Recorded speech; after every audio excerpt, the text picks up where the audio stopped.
coming out here after 30 years, yeah, I ain't got nothing, but I'm gonna have something because I'm rich in personality, you know, and I'm rich in love. My family love me, and that's really all that counts.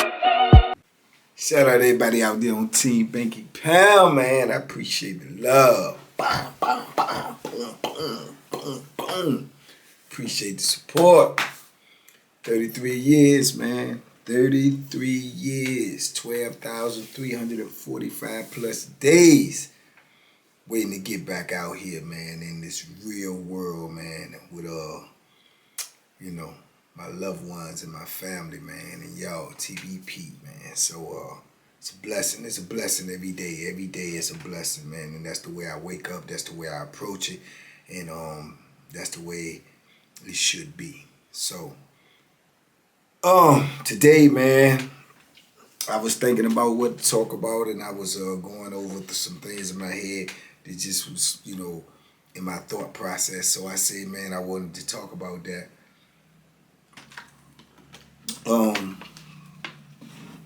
You know,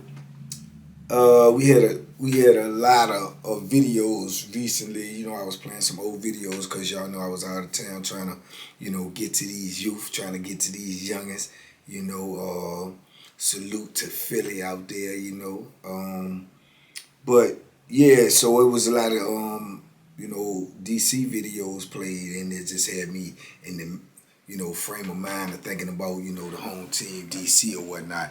And man, it just made me think about all the different times, man, that, you know, like I said, when you in the system in VA and you from DC, man, you know, you already up against it, you know what I'm saying? That's just what it is. But you know the count, you know what it is going in, and then like I said, the numbers, you know, of people, it was always smaller. We was always the minority, you know, of over everybody, you know, for whatever reason. Because normally, you know, dudes in DC, they go to the feds. So that's usually when their crime is committed, you know, in the city. But if you come across that bridge and you commit a crime and you get caught, man, then you toe off, and they gonna nail you to the wall, you know.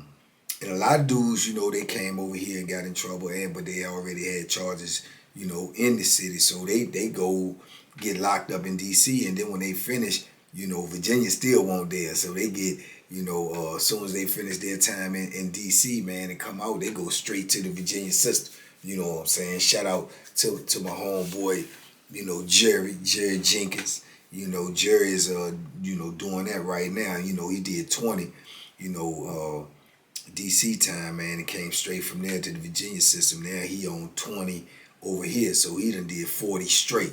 You know what I'm saying? Still fighting for his liberation, man. So shout out to the soldier, man, Junkie Jerry. Y'all know, remember Junkie? That's my dude, man. You know, that's my old celly, right, man, and my homeboy. So, you know, yeah, but you know, with that being said, with the dynamics of us, you know, being so small that, you know, we always really band together. But that don't mean that it won't never no in-house fighting too. You know, dudes don't like each other for whatever reason. And I told y'all that before, you know, I never understood that anyway. When you come in the system, dudes automatically don't like somebody else because of where they from. And you don't like them because of where they from, and you ain't even never known them. Ain't never had no beef with them on the street. Ain't never ran into them. Ain't never been, you know, interact on the street. So what is your beef? You know, but it's just a territorial thing, you know, in prison because of the environment where we at and the way they carry it in there. So that's just what it is. But it was always, you know, complicated for me to understand, you know, why I'm beefing with somebody I don't even know. Excuse me. So, like I said, a lot of dudes didn't like each other for prior, you know, beefs that they had on the street. Even though they was from the city, they might have knew each other. You know, their homies might have beefed with each other, you know, different sections, south, east, southwest, north, east, whatever the case may be. So we used to always try to quiet that down, man, you know, because like I say, you know, we in a foreign land right now. We need, you know, we strong and united than we is divided. You know what I'm saying? And truth be told, we needed to be united. You know what I'm saying? Because like I say, you have riots, you have events where dudes going against each other. So if your numbers is already small, and you got this whole city coming at you, or this whole part of town coming at you, and this prison, man, this prison. I mean, it's gonna get ugly. It's gonna get ugly. So you gonna need some real live soldiers. You know what I'm saying? Because you ain't got 360 vision.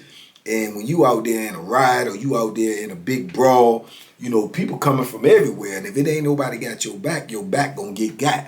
You know what I'm saying? That's just what it is. So when people know that they dealing with people that's united and they dealing with people that's serious and people that's gonna push that Bethlehem, till somebody stop or drop, then that's a different story. But if they know you a lone sheep, you by yourself or whatever, or whatever the case may be, then the odds is against you, man, and your survival is slim.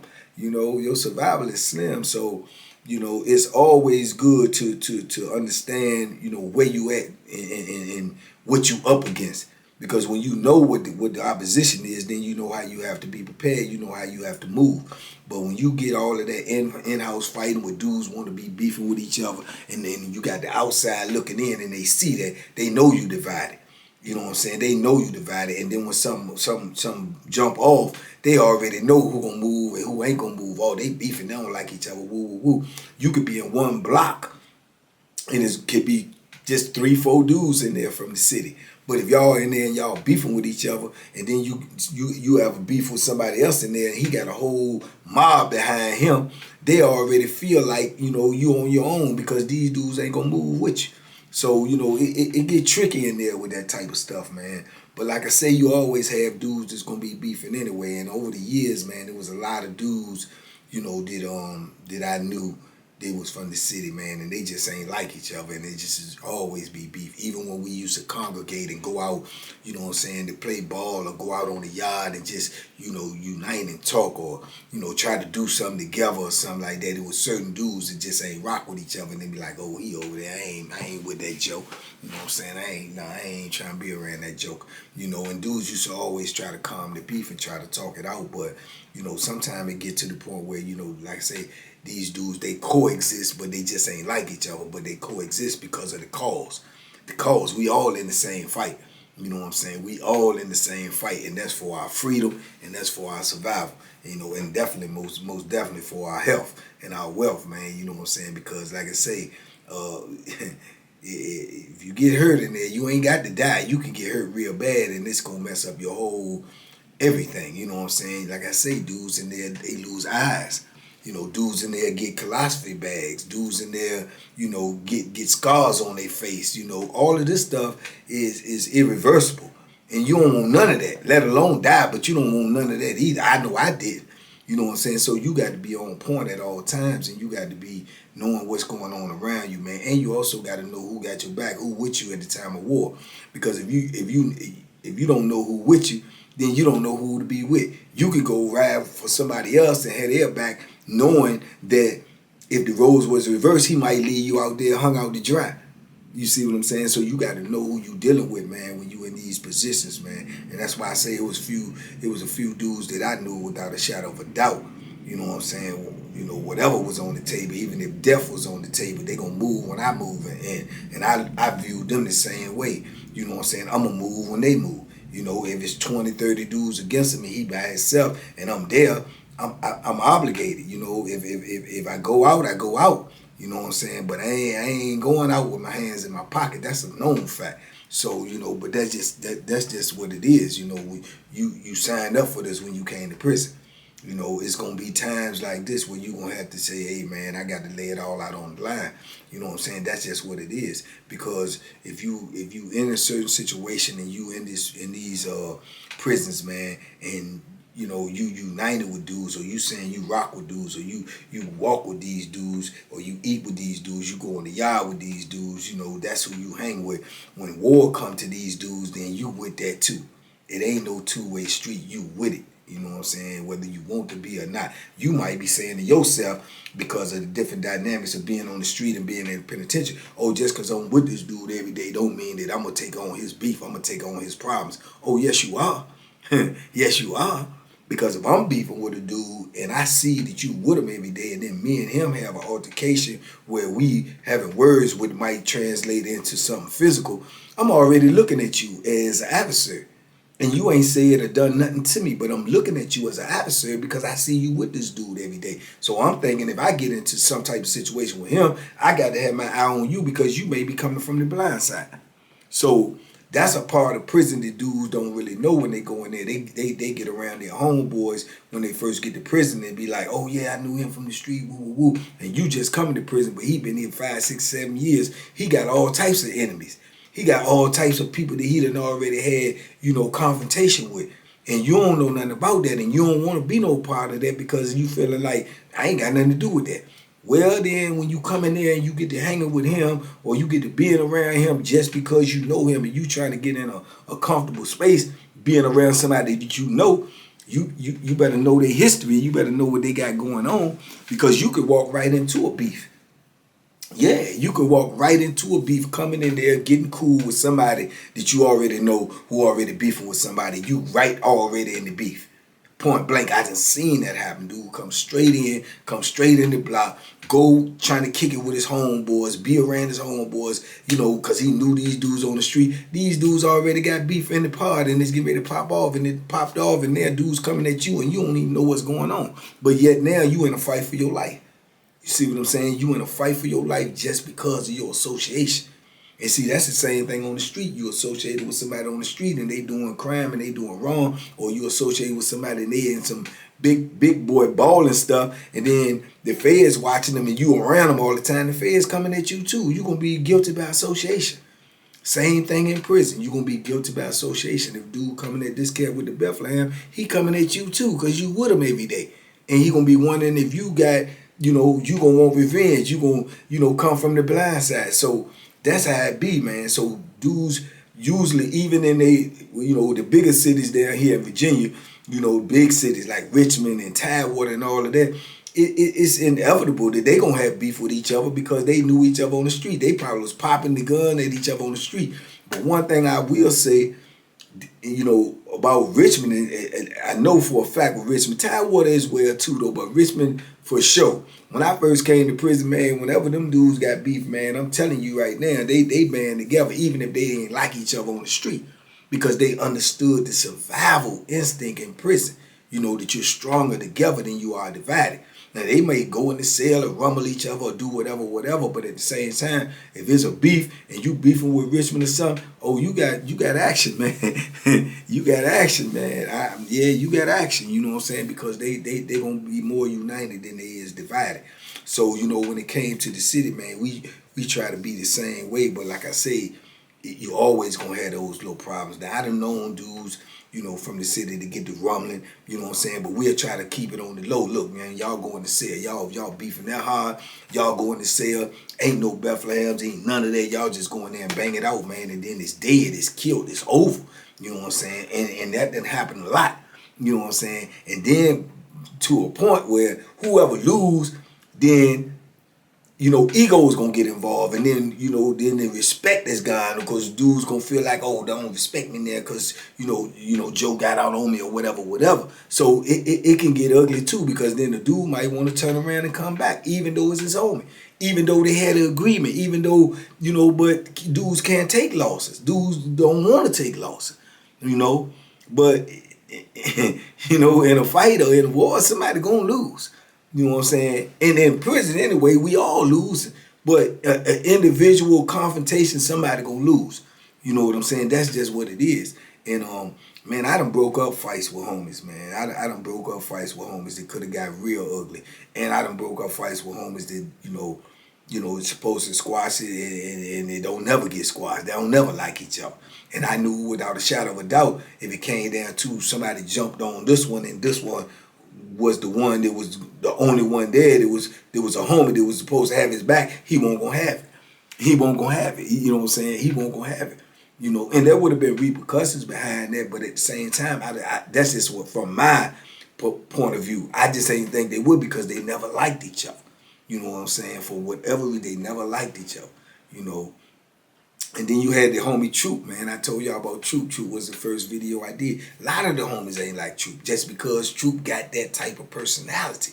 Troop got that type of alpha male, like, I don't care if you don't like me. I'm gonna do me. I'm gonna get it how I get it, and you know, woo woo woo. That's it. He gonna represent the city to the fullest, cause he is the city. You know what I'm saying? But at the same time, he had a lot of dudes from the city that ain't like him, and he felt like they was hating on him just because of his personality, the way he moved, the way he act, the way he talked. But truth be told, he talked just like a dude from the city. He walked and act like a dude from the city. And then, like I say, dudes from the city, you know, they know him, and they know that I don't like this type of dude, and that's just what it is. You know, but Troop ain't care. Troop did what he wanted to do, how he wanted to do it, and anybody who wanted to have beef with him, they had beef with him. But we used to have to try to squash a whole lot of beefs with you know what I'm saying, dudes wanna you know, see Troop, and it's gonna end up being, you know, a bad situation, you know what I'm saying, either way, you know, because these were some serious cats that we was dealing with at the time, man. You know, especially like in them early 90s, man.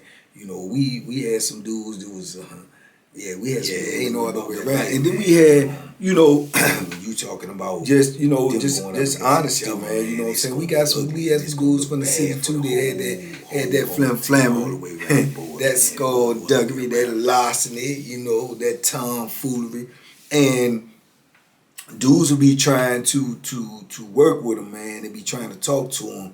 And, you know, sometimes, like I say, when people doing what they do, man, they gonna do them regardless. You know what I'm saying? I don't care where you from, what city you from, what you represent. You always gonna have, you know, people from wherever you from. This gonna be straight Bammers. You know what I'm saying? And straight larceny. And you know, that's just what it is. And we had some. We definitely had some. Always want to get over. Always want a shortcut. Always want to flam. Always got some scheme that they pulling, and that can pull a whole team into a whole bunch of foolishness. So dudes used to be on them. You know, like, look, man, you know what I'm saying? Look, you can't be doing all this stuff. But, you know, you can't tell a man what to do. You can't, you know what I'm saying? And then, like I say, and then some of them be thorough. You know what I'm saying? Just because you doing flammery and you doing skullduggery and larceny don't mean you weak neither. You know, you got gangsters that do that. You got gangsters that pull, you know, fake moves. You got gangsters that pull stunts and stuff that gonna get you in a hole, but they ready for it. You know what I'm saying? They ready for it. They know what come with it. You know, danger come with that. Death come with that. You know, the Bethlehem come with that. But you got dudes that'll do it anyway. You know what I'm saying? Because that's the way they live. They live like that on the street. They robbers. They stick up kids. They you know, they kick doors in. You know, they rob the drug dealers. You know, so you think that they gonna get in the penitentiary and you know, be without and don't resort to what they know? Nah, no, they not gonna do that. They gonna get in there and they gonna eventually do the same thing when times get hard and they ain't getting money and they ain't got nothing on their books and they ain't got no food at night and they can't eat and their stomach growling. Yeah, they gonna pick that Bethlehem up and go, you know, pull a stunt. Or a con, or some tomfoolery, or some trickery. You know what I'm saying? They gonna do it. You know, and one of the dudes that come to my mind, man, and I spoke about it before, man, was Ty, man. Ty was about that flammery, man. But like I said, Ty was a big dude and Ty could rumble. Ty can rumble, man. I'm talking about straight up put him out there, you know, and he'll push that Bethlehem. You know what I'm saying? So, you know, you got to be willing to take somebody out. And then, like I say, that's a mindset. You got to be willing to take somebody out, and that gonna come with a whole lot of consequences. You know what I'm saying? It's gonna come with a whole lot of consequences. It's gonna come with a whole lot of repercussions. You know what I'm saying? Whether the dude is right or wrong. But if you dealing with somebody, say he beat you out of something, he con you out of something, he tricked you out of something, he robbed you out of something, he take your stuff. You know what I'm saying? Whatever it may be. Okay, you know who he is, you know what he about. Okay, so what's your recourse? You already know that, you know what I'm saying, what you gotta do. You either gotta do that or do nothing. You gotta do that or eat it. You know what I'm saying? And if a dude eat it, then he already labeled. He already labeled as a sucker. He already labeled as a chump. Then everybody want to try. But somebody else may try you who may not be the same opposition he is, and then you might want to do something. And then you gonna even have more problems. Oh, you ain't do it to him. Oh, you let him rob. Oh, you picking and choosing. So it's just chaos. It's confusion. So I'm saying, so you have to have it in your mind that no matter who it is, no matter what the opposition is, if you are opposed, then you gotta move. You just gotta move. That's the life of the penitentiary. And if you ain't cut out for that, if you ain't built for that, then you gonna get swallowed up. Period. You gonna get swallowed up. You cannot pick and choose. It don't matter who it is. If Safu come take your stuff, which he's not gonna do because that's not his character, but let's just say it just for sake of argument, you can't be like, oh, it's Safu. I ain't nah, you got to move and take whatever he gonna give you. But you got to try to be victorious. But, you know, I don't know what your chances is, but you're going to have to try to do that. You know what I'm saying? Just to keep, you know, the respect on you. You got to have that. Respect is greater than anything in prison, man. It's greater than anything. It's greater than a dollar value. It's greater than anything. If you respect it, you know what I'm saying, then it's going to carry you a lot more, a lot further than a dude that's in there that got some money. Because the dude in there that got some money and he ain't respected, somebody going to take the money. You know what I'm saying? Somebody gonna extort him. Somebody gonna, you know what I'm saying? He gonna have to have some hitters, you know, and he paying them all. So that's basically like extortion to keep people up off of him. So respect is everything. If people respect you and respect what you would do for yours, that's gonna take you further than anything. But you can't, respect is not gonna be given. It's gonna have to be earned. It's gonna have to be shown. It's gonna have to be proven by your works, not by your mouth, not by what you say. You know what I'm saying? Because the mouth can say anything. But you gonna have to prove that. Once that's proven and it's known, look, this, yeah, and sometimes it's gonna have to be multiple times because it's a fluke. Oh, he just did that to him. Or everybody who oppose you, you gonna have to set an example. You know, and there what we call you gonna have to demonstrate. You gonna have to demonstrate. If you don't put down a good demonstration, man, then you're not gonna be respected. But if you respect it, man, I don't care who it is, killers, you know, warriors, whatever they are. If you respect it, you're going to be respected, you know. But you cannot pick and choose. You cannot be like, well, oh, man, yeah, with him or not. Nah, anybody disrespect you, anybody try to take yours, anybody try to do anything that you feel that's against your principles, you got to make a stand. And you got to make an emphatic stand or that it is what it is. You know, like I say, Ty, man, Ty try them all, man. He try them all, but some of them he try straight up. You know, he just straight, you know, just drag you. Come, look, man, I got to have it. Woo, woo. Some of them he try the creepy, sneaky stuff. He'll sneak and take his stuff. I remember I told y'all the thing that happened with Hector. When Hector, you know, jury got gone. You know, Ty, one of the main one, no, ain't no. Everybody believe Ty the one who did it. You know what I'm saying? I personally believe he the one who did it. You know what I'm saying? But he the first one ready to go to war and wage war, you know, with the home team against other people, you know, and getting everybody to go, you know, believe that this is that, and the whole war getting ready to break out, and all the time you the culprit. You know what I'm saying? You the culprit. I'm saying that to let y'all know this the type of flammery that he be pulling. And dudes knew it. Real dudes from the city knew, man. Town that BS, man. You know what I'm saying? But it was what it was. But man, I remember he did a money transaction with another homie that was about that life, and like I say, you can't pick and choose. Now, and then you gonna do this to a homie. So this homie that I'm talking about in particular, he bought that life as well. You know, and there it is. You got a big problem on your hands. You know, you made a deal with the homie about a money transaction, and you didn't hold up your end of the bargain, and the homie want his money, and it ain't no, you know, no, something got to go down. But you know, this domestic, so everybody trying to keep it down, but it's nothing you can really say to somebody who already feel that they've been violated, feel like their principles have been violated. Because you can talk until your mouth catch on fire. He not gonna let it go because, like I say, certain dudes got them. I'm not letting nothing go, no matter who it is, because if I do, it's something personal in me that I'm gonna feel, some type of weakness, some type of, and you can't feel that. If you feel it within yourself, other people can see it. And if you feel it within yourself, man, it's personal. It's something like, nah, man, I can't. I just can't. I can't sleep at night. And that's how he felt, and it was getting ready to get ugly. It was getting ready to get ugly, and it got ugly.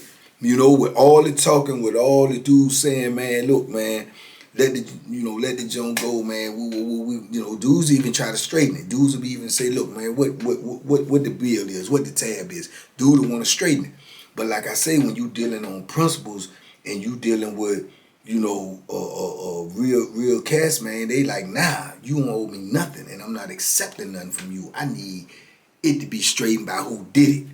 You know what I'm saying? If he don't straighten, it ain't gonna get straight. You can't even give me triple. You can't even give me quadruple what he owed me because of the fact of he gonna still feel like he took that from me. And I'm not gonna let that happen.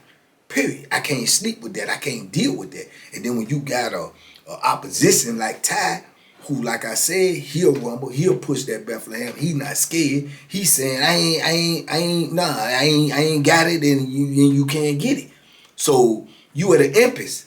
You know what I'm saying? You got two people that ain't budging, and then you got people that's trying to, counsel the situation and keep the situation down because of the same fact. Like I say, a team divided is a weaker team. So when they see two of the major players from this area beefing with each other, they just sit back and lick their chops because they want to see it anyway. It's just like out here in society, with all the things that's going on. And then when we keep hurting each other, man, people don't care we hurting each other.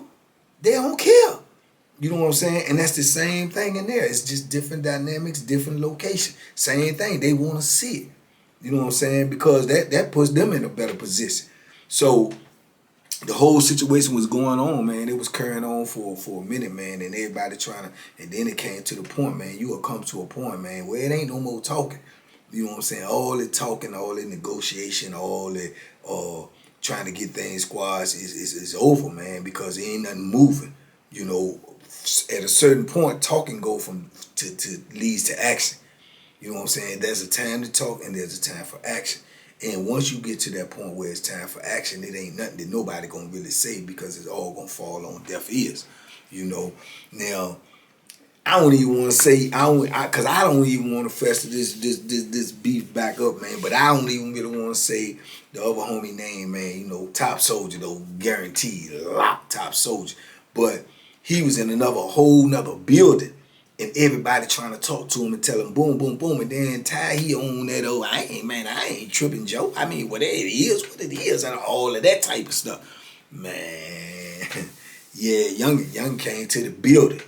You know what I'm saying? He came to the building. He laid up there in the stairway. He waiting on him, coming back from chow. He come back from chow, and yeah, Ty see him. He see Ty. Ty under the impression that, this a homie, okay, yeah, we got this beef or whatever. I ain't no sucker, I ain't no chump. I mean, what up? You wanna bang it out? Nah, he wasn't trying to bang it out. He was trying to poke it out. Bop, bop. So, boom. It wasn't no talking. As soon as they see him, walk up to him, bop, bop, they start whoop. And next thing you know, out come the Bethlehem.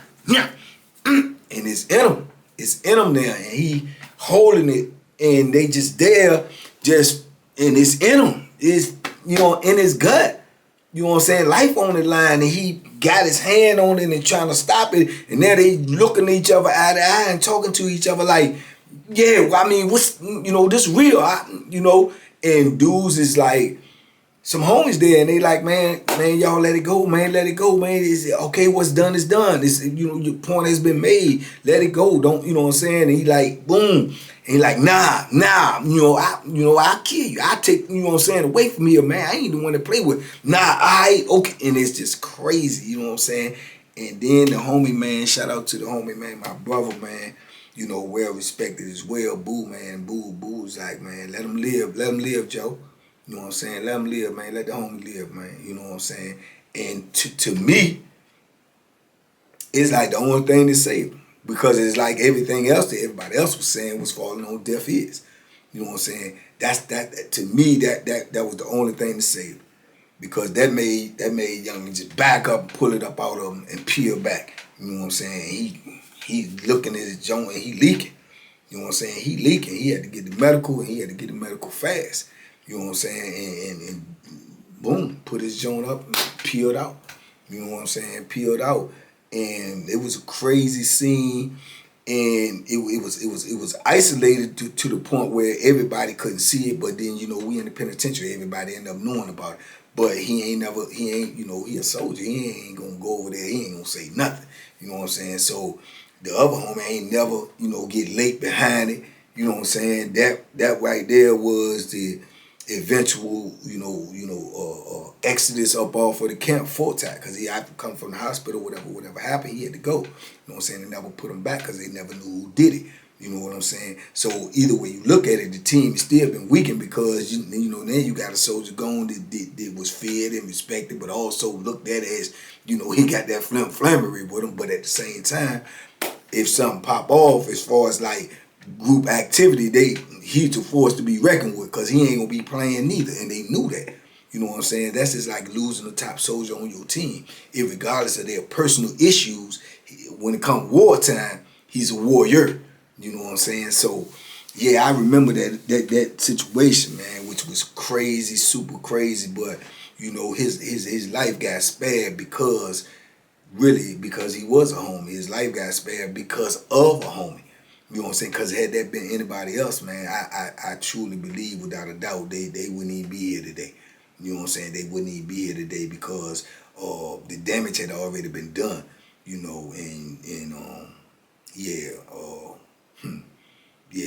life and death was you know, splitting hairs, man. It was just moments away. You know what I'm saying? So but he recovered. You know what I'm saying? But he bear the scars for the rest of his life. You know what I'm saying?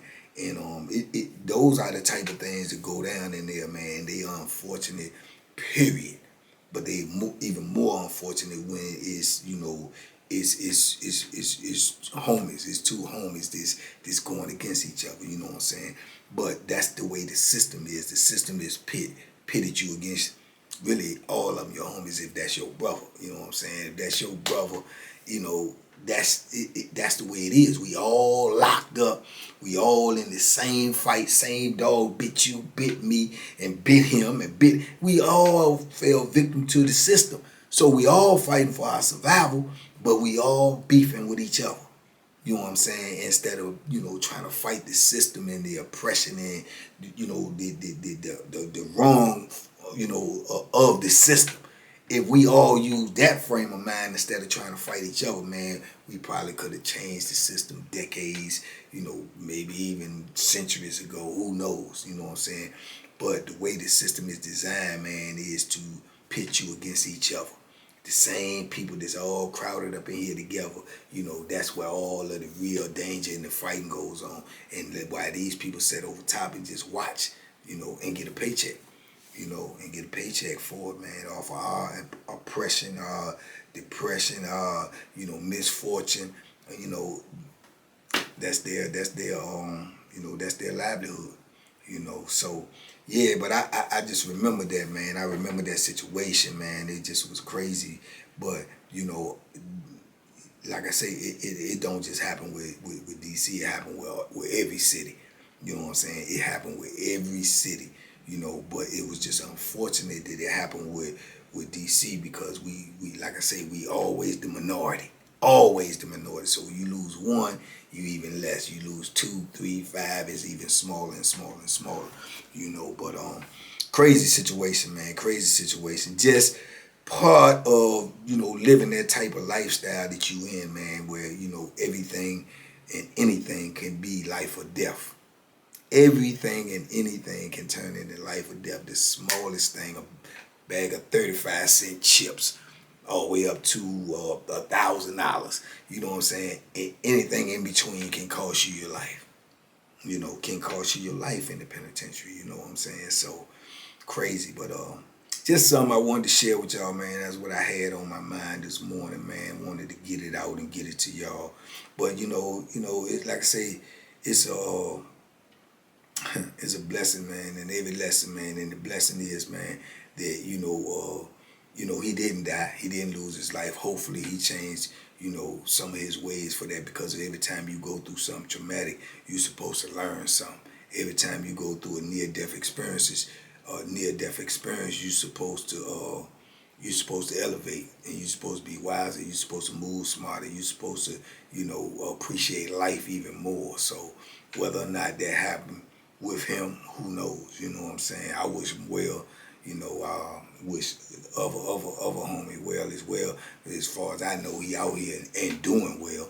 You know what I'm saying? So yeah, man. But this is all lessons, man, for people that's out here in the free world, man, to understand the type of, savage, lifestyle you'll have to live if you submit your life to this jungle that we call the prison. This is the type of things. Somebody that you grew up with might be somebody that might end up, leaving you in there, leaving your body in there, so your people will never even see you again. Yeah, it just could be, that has happened. I know situations like that.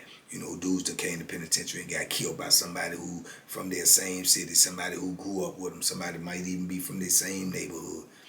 Dudes that came to prison and got, scars for life, from somebody that they grew up with, from somebody that was in their neighborhood. A lot of times dudes will pick a beef with them and try to, set an example because they know them, but they trying to really send a message to the rest of the prison, so they're picking a safe pick of somebody that they know. So it's just crazy, man. Prison will put you in a messed up mind state, man, because you're in survival mode. And you would do anything to survive if you're drowning. You use anything to stay afloat. Even somebody, sacrifice somebody that you know. So, it's just a crazy world, man. But anyway, man, I just wanted to drop that on y'all. Y'all talk to me, man. Talk to me in the comments. Let me know what y'all think, man. Y'all know I talk back. We out here, man. We on the road to 100K. Let's get it. Let's go. We can't stop, won't stop, man. We got to change the whole mindset of these young people out here, man, to let them know their life is valuable, that they are kings and queens in the making. They just have to step into their destiny, man. So we're going to keep on preaching, man, and we're going to keep on teaching, and so we can keep on reaching these youngins out here, man. So in the meantime, in between time, man, y'all be safe, be smart, make good decisions. I'll be back at you in a minute. Hold what you got, man, and duck all them hooks, man. Bam, bam, boom, boom, boom. They out there. Bam.